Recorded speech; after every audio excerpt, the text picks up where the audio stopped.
A Sunday in March, I'm wondering, what am I going to do? What's the plan for today? In the fall, it's never a question. You're going to watch NFL football, no matter what.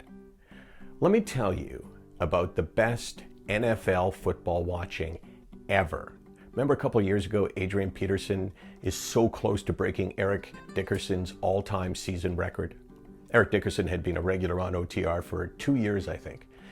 And I happened to be in Los Angeles, so I called him up and he said, why don't you come out to my house? By the way, the house that is 3 doors away from Justin Bieber. By the way, one of the guys that ratted him out for speeding was Eric Dickerson. Amazing house. So I come to his house and it's the Vikings on the television against Green Bay Packers. And his phone is getting texted every 2 seconds. And he's telling me, oh, that was Marcus Allen. Oh, that was Emmitt Smith. I mean, all these running backs trying to say, you know what, it's okay. It's okay. You're going to get the record. It's going to stay there. But Dickerson gets closer, or Peterson gets closer and closer and closer. And I said to him, do you care? And he goes, nah, yeah, sure I care, but it's not a big deal. Last 30 seconds, he's like this. Oh my God, don't break it, don't break it. And he and his wife are sitting there holding hands, and I'm actually in there, and the three of us are like holding hands. Don't do it. And the Vikings score a touchdown, which means there's not going to be overtime. He maintains the record, and it's just bedlam. I mean, there's only 3 people there, but it's bedlam. So I think no matter what, watching football never, ever is going to top that. The daily Landsblog, that's what we do every day. I tell you these stories, and one of the reasons why I tell you these stories is because A, they're good stories, I mean, let's face it, but also this whole idea of sharing, because you know that I have struggled with mental health issues for 18 years. You know that I've had severe depression. I'm on medication, and I will be the rest of my life. So when I say that to you, and I don't seem ashamed or embarrassed or weak, it makes a statement. And it says to you, you know what? Maybe you should share. Maybe you should be less ashamed.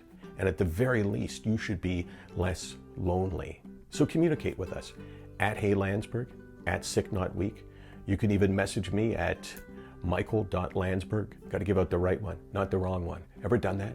Someone asks you for your email and you tell them it's close but not exactly because you don't want to hear from them. michael.landsberg at sicknotweak.com. Here's a message that I got. I think it's important to share these with you. I've been suffering from depression for the last 16 years or so, have straddled the line of death but never crossed it. I never talk about it to anyone just because I'm worried about how they would feel about me. Also in my field of work, depression is a sign of weakness and people would defiantly hold that against me. I'm in good shape, have a good job, and a nice house.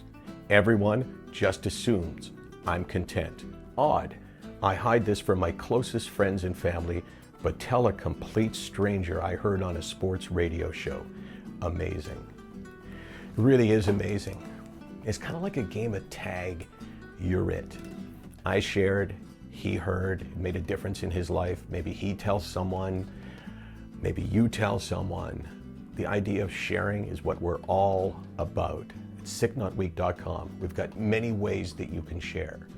We want to hear from you, most of all, because it helps you to share. We're here every day. Tomorrow, what time are you waking up?